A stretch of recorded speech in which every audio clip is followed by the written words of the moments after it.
Welcome to the Dream, Plan, Start, Grow podcast hosted by Allison Turner. In each episode, we interview real, everyday entrepreneurs to learn how they got their start, what challenges they faced and overcame when starting the business, and what successes each has had.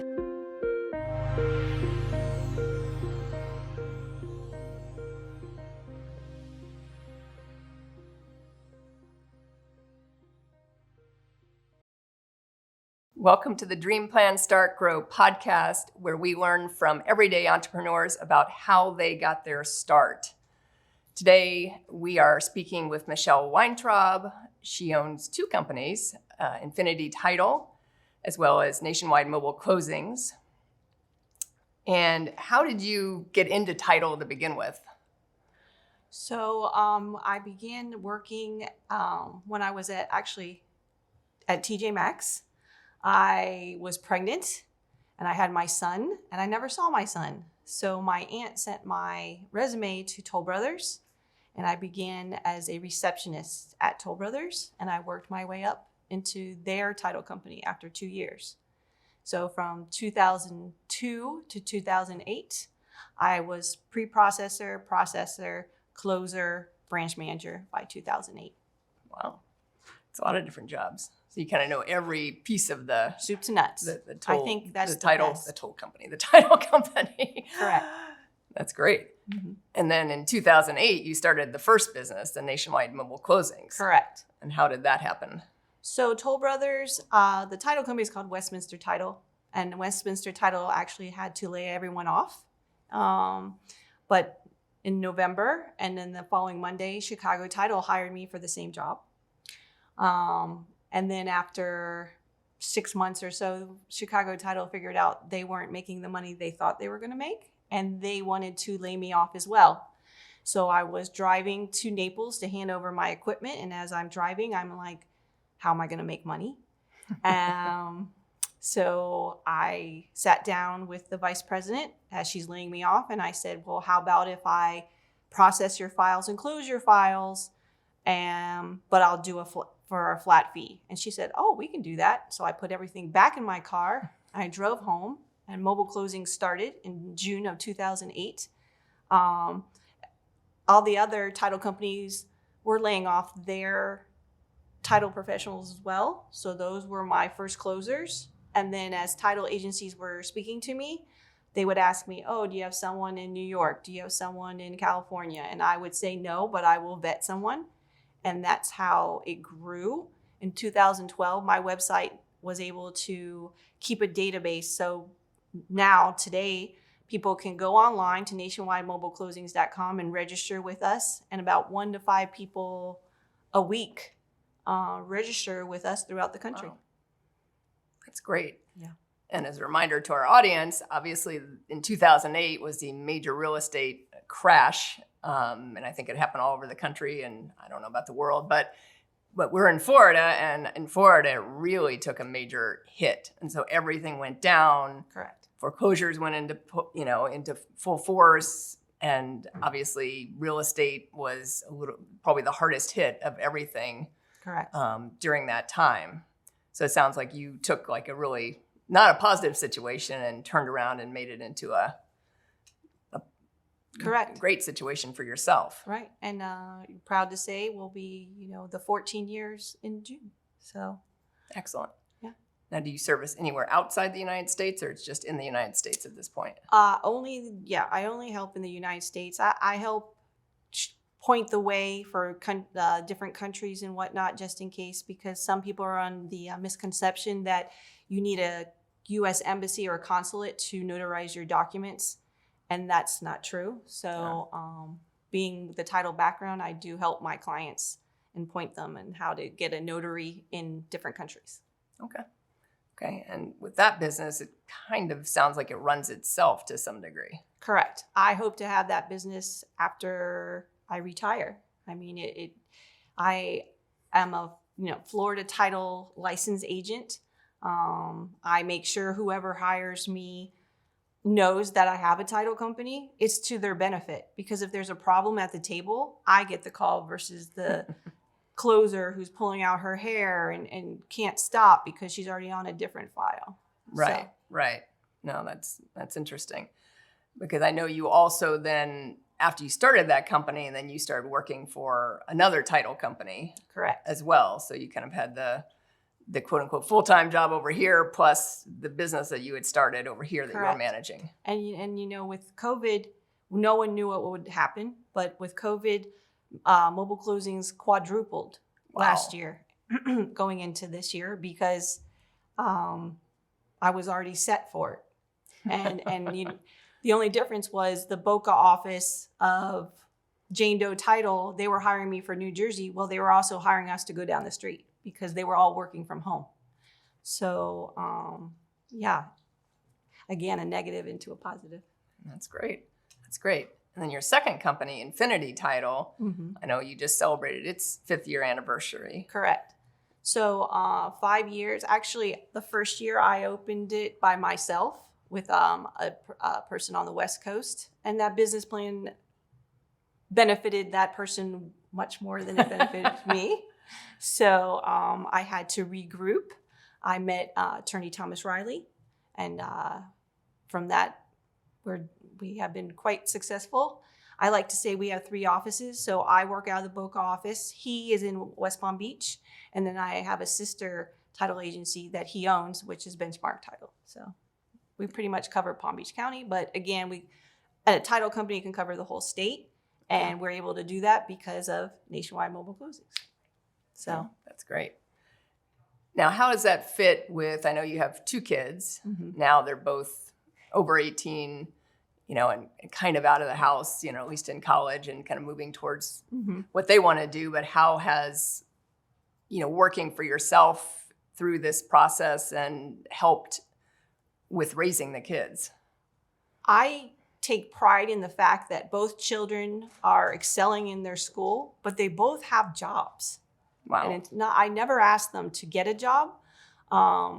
They've always worked, probably because they know their mother and their father, but their mother made sure that anything they ever wanted, they might have, you know, they didn't go without. Joel works inside his dorm, so for FAU honors, and Raquel works for FIU honors inside the dean's office. Wow. She answers the phones and filing and whatnot. And where did they learn all that? At Infinity Title. So, I'm working for you. Right. So Raquel and Joel both worked for me. So when Raquel applied for the honors office, I said, Raquel, who else at age 18 is going to have an office background? Most kids have, you know, the usual, which they did also have Home Depot, but she was able to, you know, say she knows how to file, she knows how to order certain things. Right. So she did get that job, and I take pride in knowing maybe I didn't give them all their brains because they're much smarter than I am. But the work ethic is because of me and their father. So. That's great. That's great. And then I know you ended up getting divorced at one point during this journey as well. So Correct. Now you became, you know, obviously I know I believe you shared custody, but you became more that single mother, you know, Correct. when they were with you. So how did that work to your advantage to have your own company at that point? Well, to make my hours and to be able to work from home if I had to, if the children were ill. I mean, Raquel did have an infection of the brain when she was 10 years old. So I did work from the hospital. If I had worked for a company, you know, that might have not been feasible. So it does have its benefits. And I can determine if I want to take off a Friday or a Monday, or they have something special, or she had and he had field trips, I'm able to go versus that. So I did, you know, Disney trips and whatnot when she was older. Oh, that's great. And what have been your greatest challenges during like starting a business or even running 2 businesses? What have you encountered that's been more challenging? You know, what people don't know about title is actually it's ranked in stress level. So it goes, the traffic controllers are first, and then Wall Street, being in that yelling and screaming. And then actually third is title agents. Really? Because Wow. not only do we think about what we have to do, we have to clear a title, which is liens and whatnot. We're dealing with people who are doing their biggest purchase of their life or their biggest sale of their life. And if you make a mistake in title, you will have a claim, which I haven't had a claim in 20 something years. But you could lose your business. So it's very stressful, and every file is the same way. Even if it's cash or if it's a loan transaction, it's very stressful. So what have I found to eliminate the stress is to try not to bring it home. My brother told me that. It could stay at work. So I've had to teach myself that. Exercising, which you know as well. When I go to the gym or I take a walk afterwards, I don't have the office in my mind. So that's something that a lot of title agents, if you go to a license seminar, and maybe I haven't been to one in a bit, but if you're going to, there's about 100 or 200 licensed title agents there, and they say they're taking a break, 90% go smoke a cigarette. Oh, Now, maybe that's changed, but that shows you the amount of stress that happened, that they, that's how they're trying to do it. But that's the main thing, is the stress of this job is immense. And then if I don't have Infinity, maybe I'm getting a call for nationwide, but I seem to handle that better because it's not really mine and I can see from the outside and try to help the clients. Okay. No, but I think, the key piece I heard within that is, it's all about how you deal with stress. Correct. One of my favorite quotes, and the one I usually use when someone asks me for a quote, is, life is, 10% what happens to you and 90%, how you deal with it, or whatever the quote is. Correct.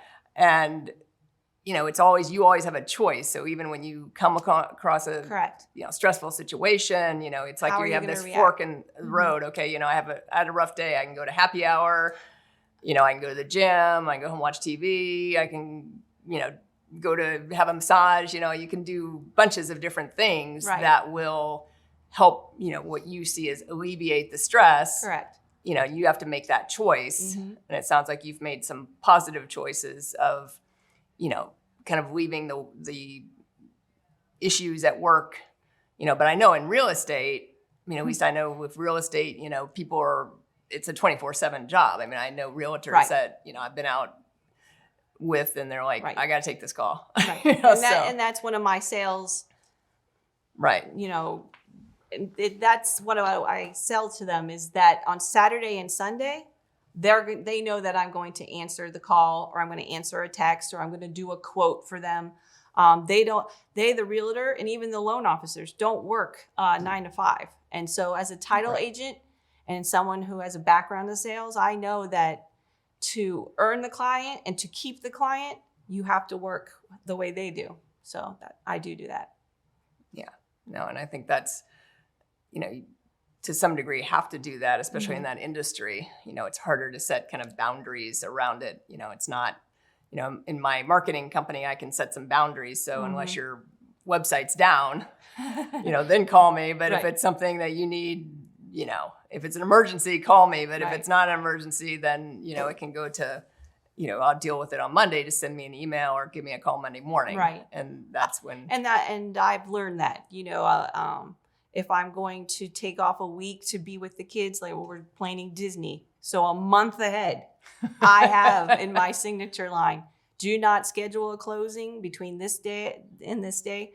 Michele will only be available by, and I write it out. So, and it seems to work. So if anyone was thinking, how am I going to take off when I'm the only one touching whatever file or dealing with a customer? It seems to work if you give that month ahead.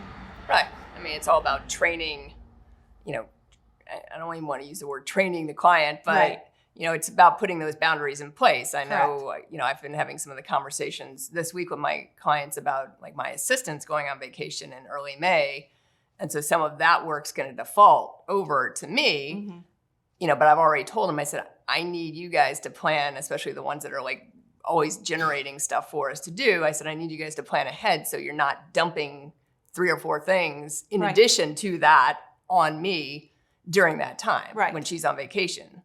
So we've already started having that conversation, but it's really about being proactive so it's not a reactive situation. Correct. In the long run. Yeah, you don't want them to, and I still answer by text, and that is an issue. So, well, the kids probably won't say it now, but they would say, how come you're still working or what have you? So that might be, now I think they realize the reason why that I had to answer it. So, but when they were younger, yeah, they did have a little comment for, I was working on a Saturday. Right. So. Right. Well, no. And I think people don't, kids don't always understand. Right. Because, either they don't see you for a while and then you got to respond to something. Right. So until they grow up and start working for themselves. And appreciate it.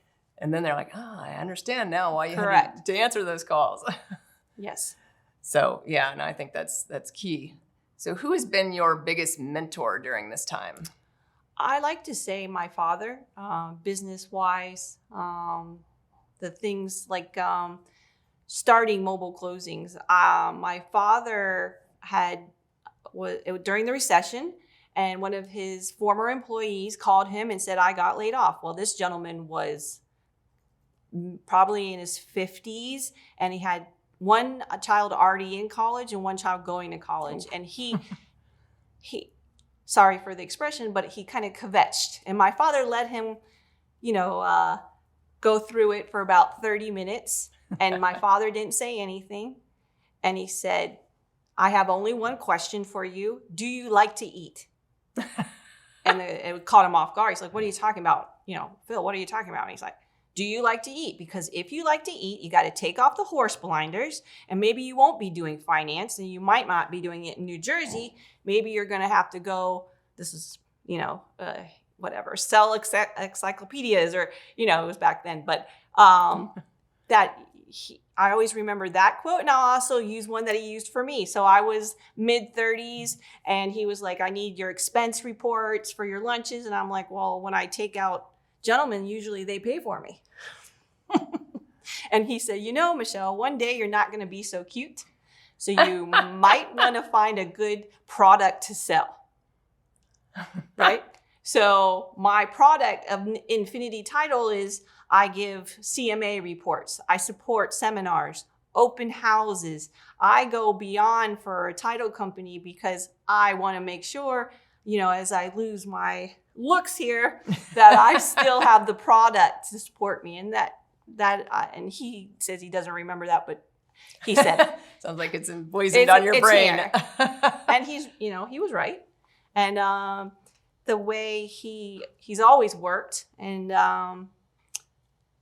as a child, I remember in Ohio, the time we spent, because he was trying to get ahead, I would go to the office on a Sunday. I remember because it was the comics. I would read the comics while he was working.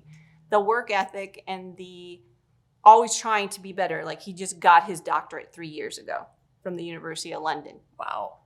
So the kids That's really great. don't have, right. That's probably their mentor as well. They're, you always want to be better. And he always says, if they get a degree in education, he expects you to go ahead and keep going to be a professor. If you're going to be in the police department, you should be a lieutenant or a captain or a detective. And that's how he's taught me, and he's taught them. And I appreciate that. Yeah, no, I think everyone needs a mentor, especially when they first go into business. Correct. And that could be a parent, like it is for you. It could be, you may not have a mentor. Maybe it's finding a coach or finding that mentor, that's not even in your area, doesn't live, so it doesn't have to be someone but it always you have to kind of look outside the box and figure out, who has done well in business. And it doesn't even necessarily, I think there's two kind of types of mentors I see is, one is who's done well in, whatever they do. Right. It doesn't have to be your industry necessarily. Correct. And, but they can give you tips on how they've gotten to, kind of life lessons, if, for Correct. lack of a better word. and then the other one is, who can you find in your industry? And it doesn't have to be, again, someone you personally know, but maybe it's someone else across the country Right. that you can mirror off of, like that you can say, oh, they do X, Y, and Z. I want to look at that model and say, that's what I want to be. And they're not even competition necessarily to you, but they're who you're kind of looking at to see. Right. Yeah, I have attorney Phyllis Schuster. She doesn't do title. She's a real estate attorney, brilliant. And we've always worked together. I think she will say that she learned how to do networking with me. And I think she would note that. And I take appreciation in the fact that she's a genius and always a hard worker. And she always reaches out, and we're still working together to this day. So she has this huge deal going on that's $110 million. Wow. And she's hired us to do closings for that deal. So the first part was last week in New York City. So and that's another thing that Dad said is the relationships you had 10 years ago, do you still have them today? And so he calls, not sends an email or a text. He calls and he still has his Rolodex. But he calls before the holidays, and he calls all these people just to wish them a happy holiday season and whatnot. Wow. Because if we think about the people that we used to work with 10 years ago, are we still working with them today? I think if we're not, then we missed the boat. Because think of how much business we would have had. So I try to do that as well. Even if it's, and you catch them by surprise because you don't want to talk about business. Right. They're like, why are you calling? Right. Oh, I haven't sent a deal. I'm like, I'm not calling about that. I'm calling to see how you are. A good opportunity was actually COVID. Yeah. All the people that were alone in their homes and whatnot, I took that opportunity because, as you know, we're friends. I make sure that my friends were doing well. So going forward, as times go by, you definitely want to keep the relationships that you've had in the past, keep them going because they are future referrals for you. Mm-hmm. And I think, you bring up a great point with the relationships and the necessity of building relationships. I think sometimes, there's a lot that's out on social media right now and out on the internet of get rich quick kind of thing, like go into this business and, earn $1 million your first year and do this. And I think, those are kind of few and far between situations. There are people that are able to create an app and sell it for millions of dollars because they have that kind of mindset and that brilliance of like how to create an app, which I don't. But it's much harder for most business people to, it's a long process, and it's always about the long game. It's not like, okay, it's always building. So you're always kind of moving up a ladder or a mountain, so to speak. And so those relationships are critical, and that leads me to networking a little bit, which is how you and I originally met. Was through a networking group that we both were in. And this is pre-Infinity Title. Correct. And I don't think I knew you had the nationwide most mobile closings at that point, but and that was, I don't even know how many years ago was that. I think we were trying to figure out 6, Yeah, 6 or 7, because I think that's when I first joined that group. So, you've already said how important relationships are in building a business, but how, if someone was starting out a business now and say they just had some friends, they didn't really have like business relationships per se. Maybe they were in there, maybe it was like someone your children's age, coming out of college or something like that. And they decided they wanted to go into business for themselves. Like what tip would you give them to start building relationships? It would probably be your networking idea. I had someone reach out. He's graduating next week, he said, and he's selling a certain product, and he wanted to meet with me. I said, I most likely won't be purchasing this item, but that doesn't mean others won't. So would you like to go to a networking meeting? And he said, absolutely. Actually, he's coming in May. I take that back. But yeah. I would say networking, going to your chamber events. You're allowed to go to certain chamber events twice without joining. I highly recommend that you go out and and if you're building your business, they say that you should be calling 40 people a day and visiting 20 spots of your interest. Wow. How do you do that? So you Yeah. pick an area. If you were going to Okeechobee Boulevard, you would map out your 20 locations. So if I wanted to build nationwide mobile closings, I would be going to all the title agencies down there and then 40 calls every Wow. single day. Again, are you hungry or do you like eating your, Eating the your dog crackers? food that your Yeah. dog eats. You want to share How with it? hungry are you? Right? A notary calls me and they say, like, Carolina's slow right now. I already know because in 1 week, 5 people called me for mobile close. They were mobile closers. I said, have you gone to the assisted living? Have you gone to the hospitals? Have you gone to hotels and condominiums that have concierge? And they all said no. Right. Okay. You have to think outside the box, and in your mind, if you're not getting the amount of business, what can you do differently? LinkedIn. When I was building Infinity and nationwide mobile closings, I would ask 100 people every single day. I put Ohio title if I was building nationwide, and I would have a set letter, and I would hit, as soon as they linked with me, they got their letter. And I built business on that. Mm-hmm. And that Absolutely. was right. But I had a goal every day, 100 connections. Wow. That's great. So, yeah, those are just your ideas of, in your industry, you have to have your plan B and C and D. My mind is always flowing. And I think that's important for someone in business. Yeah, and I mean, that brings up the point of, I was listening to another podcast the other day when I was at the gym, and he was talking about, you don't have to be a business owner to be an entrepreneur, which I thought was interesting because I hadn't really thought about that. Mm-hmm. He's like, you can be an entrepreneur by working for someone else, but it's really about going above and beyond. So if your job title is, maybe you're the manager of whatever, and you're like, oh, I don't take the trash out because, that's a janitor's job, go take the trash out. Correct. Go, clean, if you see like the bathroom looks dirty, don't be like, hey, where's the cleaning person? Like, we need to clean the bathroom. Like, just wipe it up, and just go that extra step, because that's what you have to do if you are a business Correct. owner. But that's also how you move up in real life. And if you want to move up the corporate ladder, I mean, that's fine too, because not everyone is cut out to be a business owner. And I'll remember this. Westminster Title, the president of the company from Virginia flew down to go over my severance package and to tell me if everyone had been like me, building outside Toll Brothers business, he wouldn't have had to lay anyone off. But they were all working on the Toll Brothers deals and not thinking about that if they could get a refi, which I made a postcard for Westminster Title. Every 6 months, the postcard went out.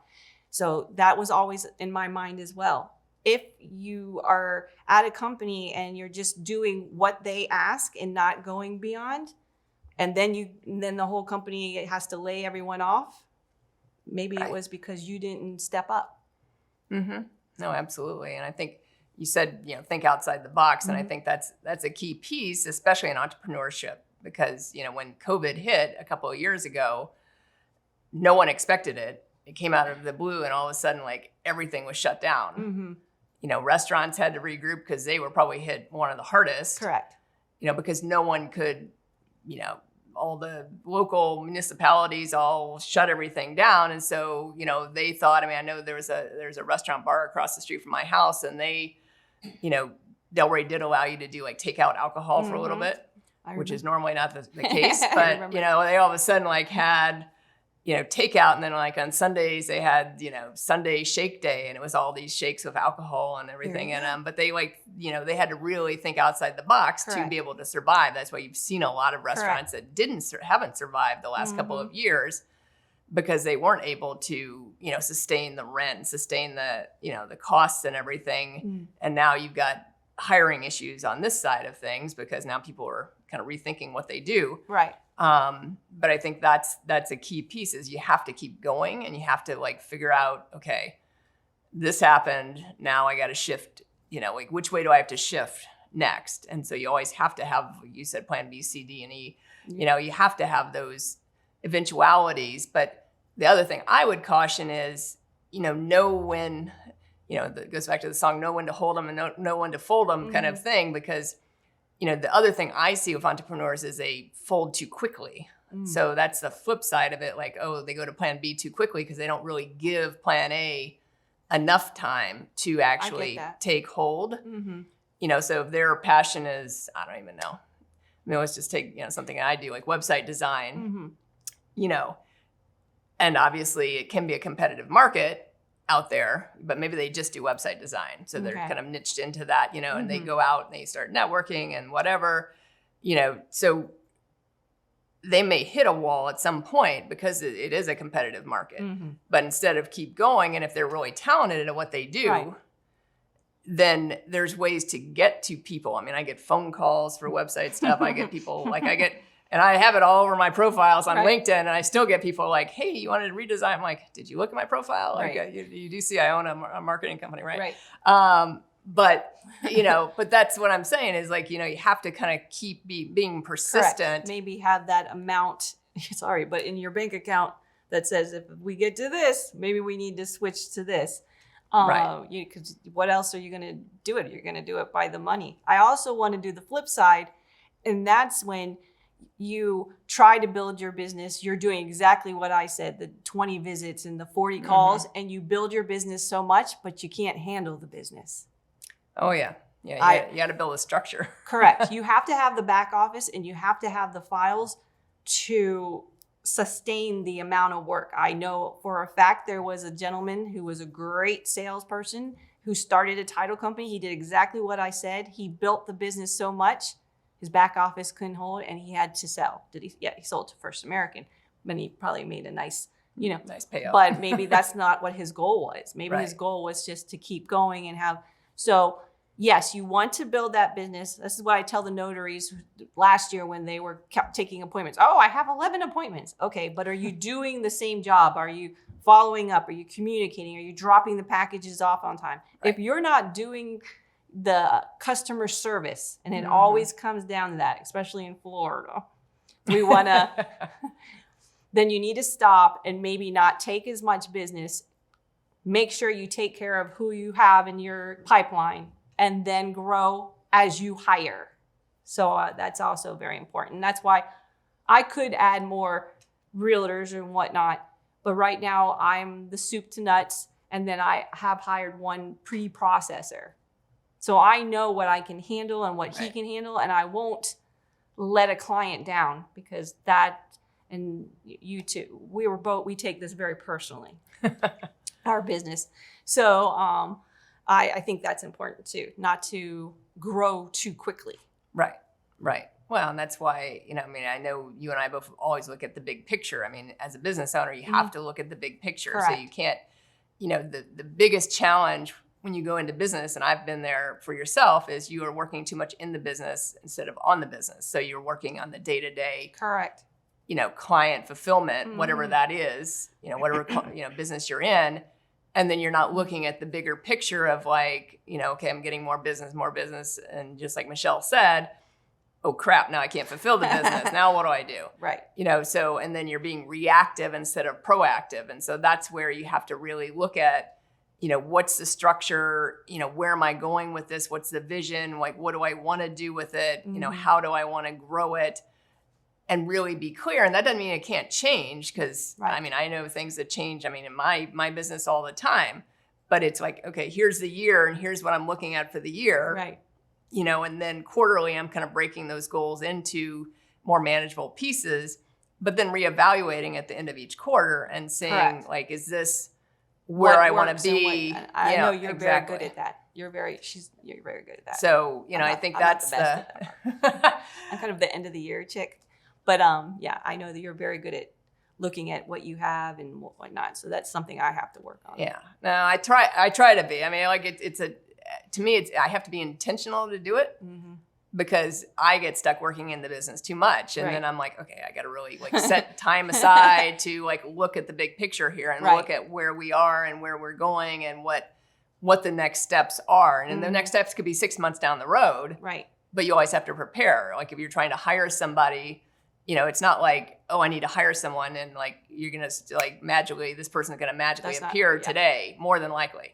Occasionally it happens. On a rare occasion, Oh, yeah. that magic person shows up that actually fits the job description and Right. fits, but generally it's, Not- yeah. it's a process and you have to figure out where that right person is, Mm-hmm. and now since the pandemic happened, like people are more willing to work remotely, Mm-hmm. So you have some options there, maybe you can, then you can look at 1099s versus W-2s. I mean, so there's a bunch of options as a business owner, but you have to like always be like, okay, what's the next step? And then make sure your team is also in line with the bigger vision. Correct.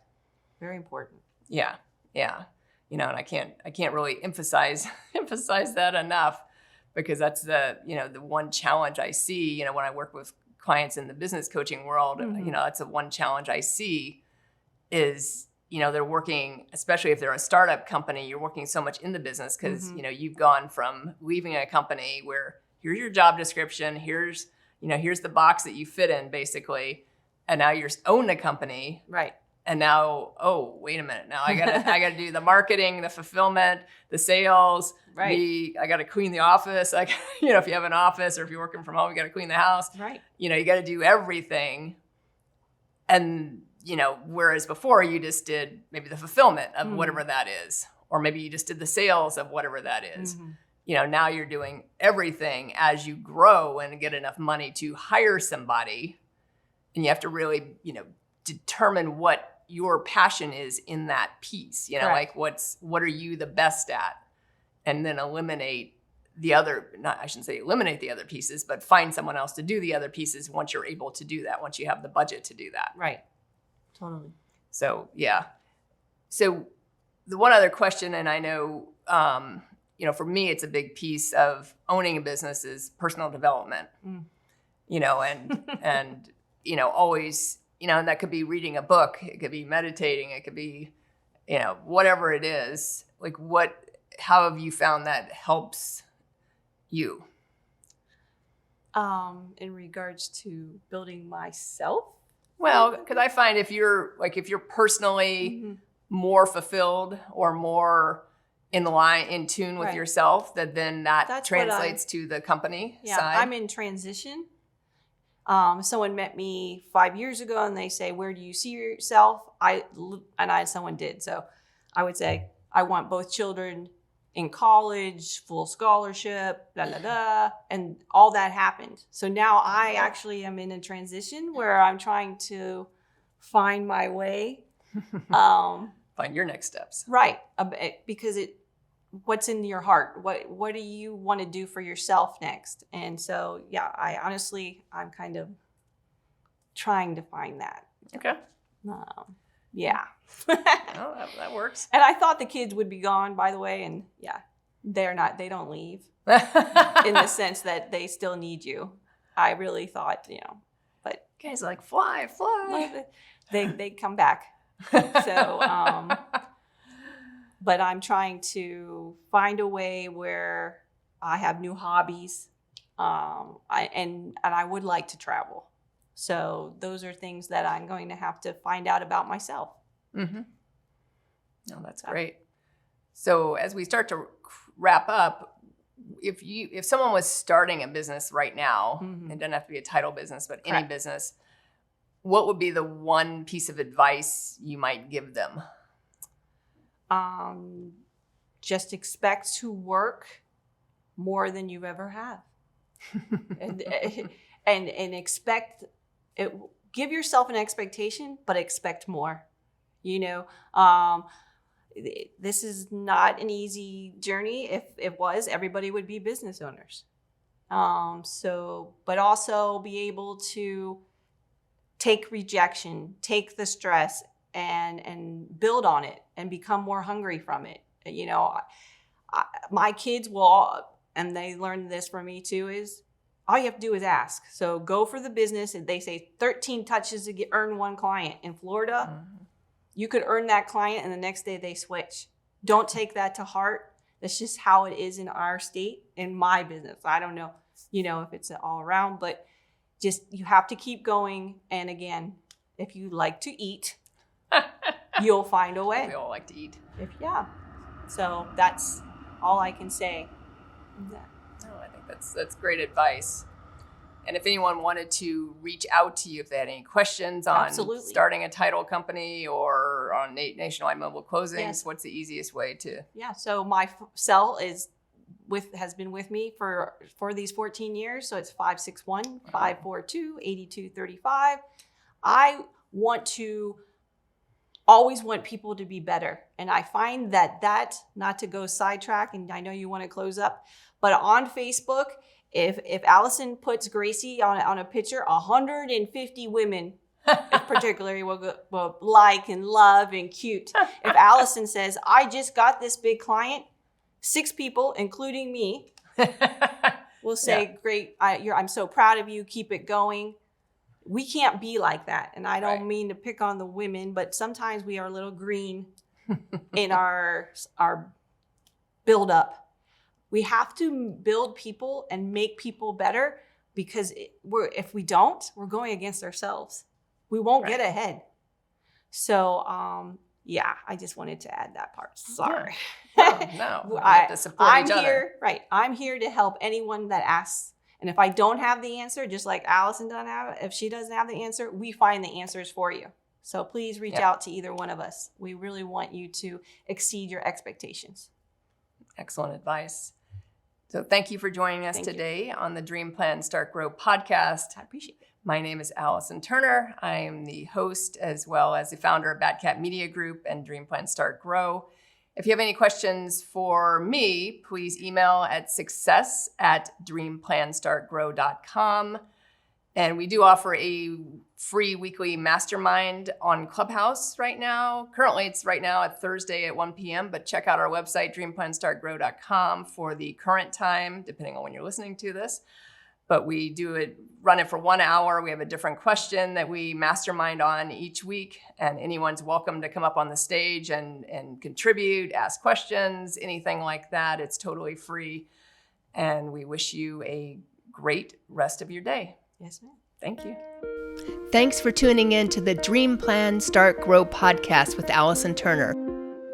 If you like what you heard, make sure to subscribe and leave a review. Join the Dream Plan Start Grow community by following us on Facebook or Instagram @Dream Plan Start Grow. See you in the next episode.